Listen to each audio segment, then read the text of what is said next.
Hello, I'm Helen Chilton, a lecturer in deaf education at the University of Manchester. I'd like to say welcome to week 5 of the MOOC. I hope you're finding the course interesting and engaging, and that you're enthused to move on a little with your knowledge and understanding. Now this week we're going to be looking at something quite different, and we're going to focus on how we can make communication work effectively, irrespective of what's available in the local area, and regardless of desires or beliefs around language modality.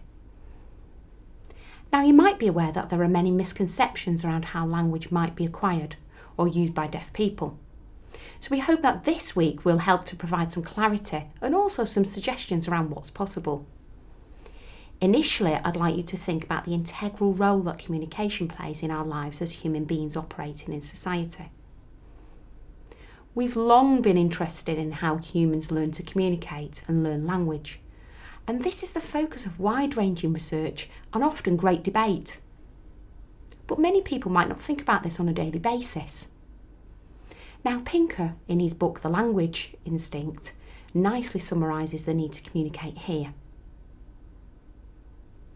Language is so tightly woven into human experience that it's scarcely possible to imagine life without it. Chances are that if you find 2 or more people together anywhere on earth, they'll soon be exchanging words. When there is no one to talk with, people talk to themselves, to their dogs, or even to their plants. When thinking about language, we mustn't automatically assume that language is always spoken.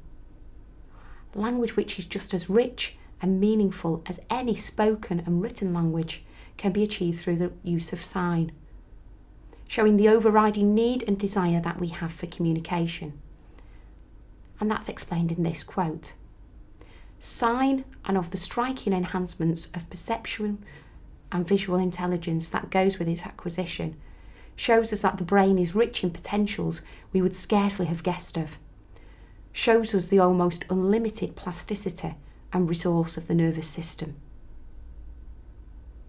So, without language and communication of spoken or visual modalities, what opportunity do we have to foster friendships, learn the skills we need for life and work, find employment, express our wants and needs, or talk about the things that others cannot touch or see, such as our inner feelings and beliefs?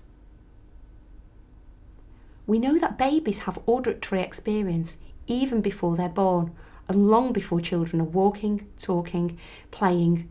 They're using skills to acquire language that most parents, wrapped up in the day-to-day business of feeding baby, running the house, often might not think about.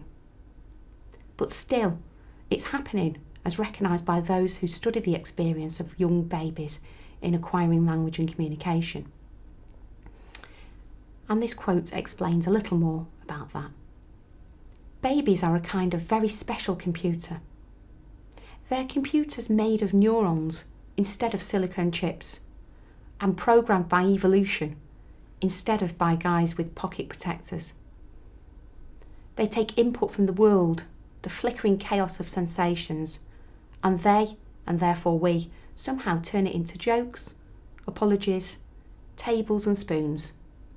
And that's from the scientist in the crib. If we bear that in mind, it comes as no surprise how interesting the concept of deaf people acquiring language is. If we cannot hear language, then it might be easy to assume that we cannot acquire it. In fact, the situation is much more complex than this. And in thinking about communication, we should recognise that deaf people might use a whole range of ways to communicate. And for some of those ways, technology may well have a part to play. This slide nicely illustrates the building blocks of communication. You can see here the wide range of what might be used, either solely or mixed with other methods.